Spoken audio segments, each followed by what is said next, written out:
At work, I often begin a meeting with a client with the question of the day, that's what we call it, to help ease into the conversation, get to know one another. My teaching today is 4 questions that turned into poems.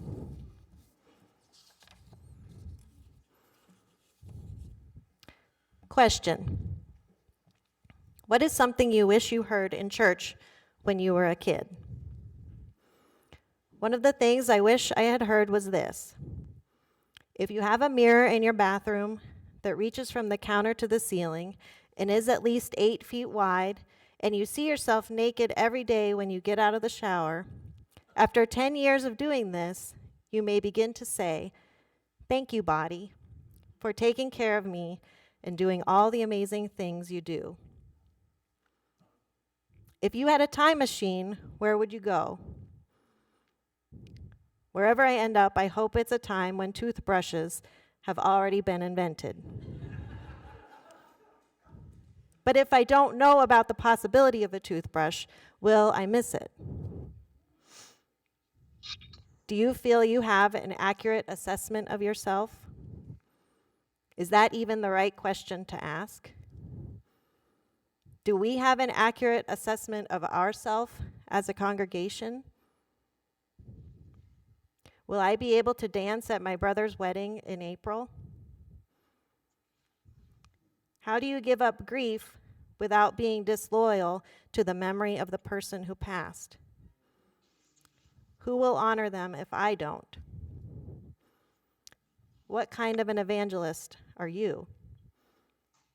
If you were an evangelist, what would you say? What would your services be like?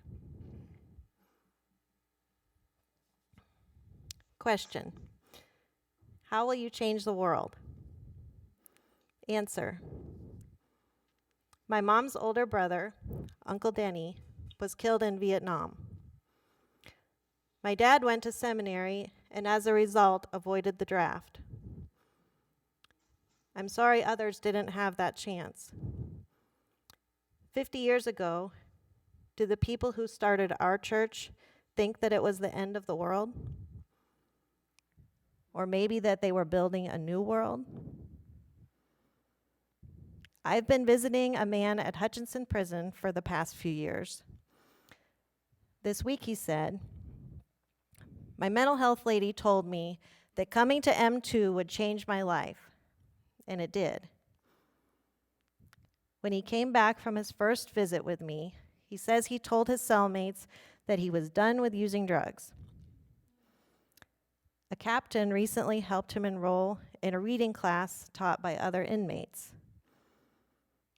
My friend told them he needs to begin at the preschool level. The sweetest part was on our Christmas card this year, he addressed it Ian and Megan. And he spelled Ian's name like it sounds, with 2 letters, E-N.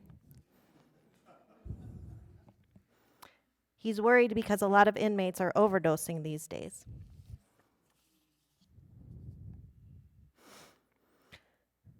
Question: what brought you to New Creation? Why do you stay? 5 reasons I stay at New Creation. 1, Kleenex boxes in the pews. 2, offering takers of all ages. Number 3, because this is where I learned the phrase, standing in resolute yet joy-filled opposition to all forms of racism, hatred, and injustice. Can you guess where I heard this? I was rummaging around on the internet one day and found Chuck Neufeld's LinkedIn page describing Community Mennonite in Markham, Illinois. Isn't that a wonderful phrase? Let us stand in resolute yet joy-filled opposition to all forms of racism, hatred, and injustice.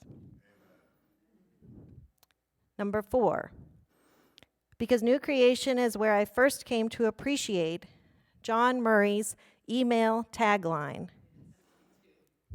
"It will be all right in the end.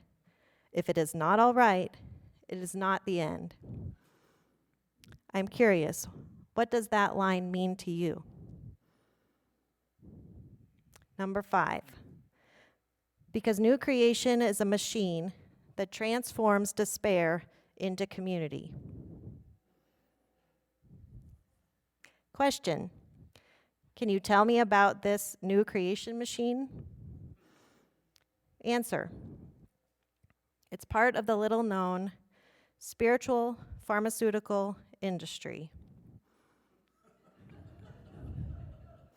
We make soul medicine. What is your machine called? The New Creationator? Or maybe the New Creationizer?